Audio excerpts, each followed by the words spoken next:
before I get into anything like Rings of Power or House of Dragon or anything else, my last live stream I did a couple of months ago, I actually went over my thoughts on the Disney Plus MCU TV shows from WandaVision through Moon Knight at the time.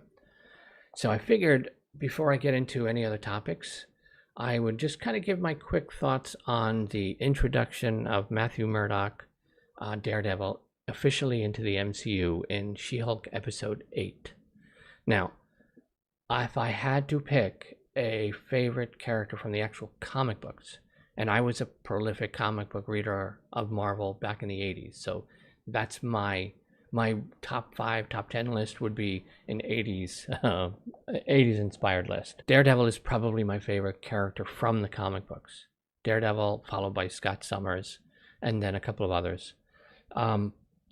Now, we learned from the season finale of Hawkeye, when we had Vincent D'Onofrio's Wilson Fisk, Kingpin, that in the MCU he's a bit leveled up in terms of his physical prowess.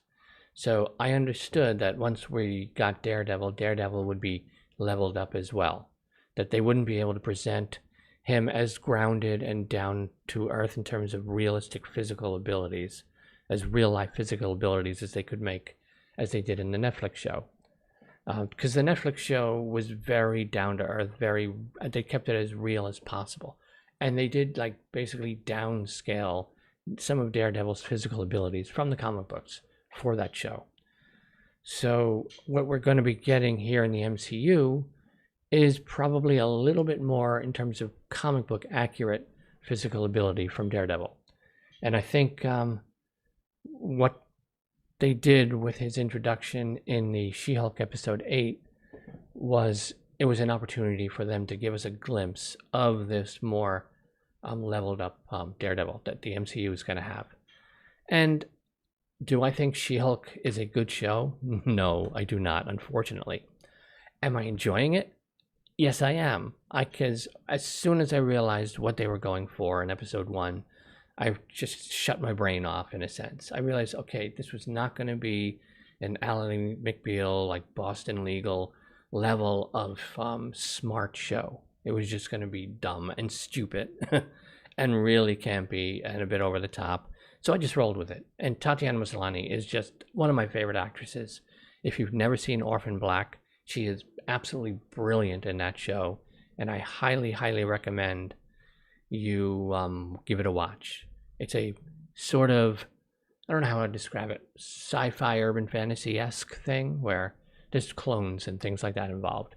And it's one of my favorite shows. It's definitely in my top 10 favorite shows of all time, and made so because of Tatiana Maslany's performance. So now, as far as what did I think we were going to get from Daredevil in this show, I think they actually did a surprisingly decent job of introducing him. They did a good job with Matt Murdock as a lawyer. You know, it was a nice callback to, you know, him on the Netflix show, showing his just general legal prowess. They made it as very quick as possible, of course, because the show doesn't want to actually waste its time on the lawyer part of it. But he was the only character so far in the show who's actually talked to Jen in a legitimate, straightforward way, giving her good advice. And I like the dynamic between Charlie and Tatiana. I thought they clicked very well together on screen. And again, as far as Daredevil's physical abilities, yes, you can see that they're leveled up. Him like scaling down the side of the parking garage with ease, that's a bit much more comic book accurate. See, this Ben Affleck Daredevil movie, not a good movie. Director's cut, a pretty decent movie. But the original cut, not a good movie. But the Daredevil part of it, how they showed the Daredevil skill set, they actually, from what I remember, it's been years and years since I've seen it, they did a really good job of showing like how Daredevil is in the comics in terms of physical ability. So I expect we're going to get a bit more of that. A comic book style, comic book level accurate Daredevil in terms of physical ability. I will miss the nitty-gritty, down-to-earth version in the Netflix shows.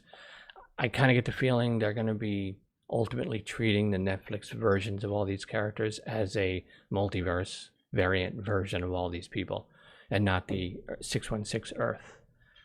That's my main guess is how they're going to handle this. So yes, it's still the same characters, but it's our Earth's version of them.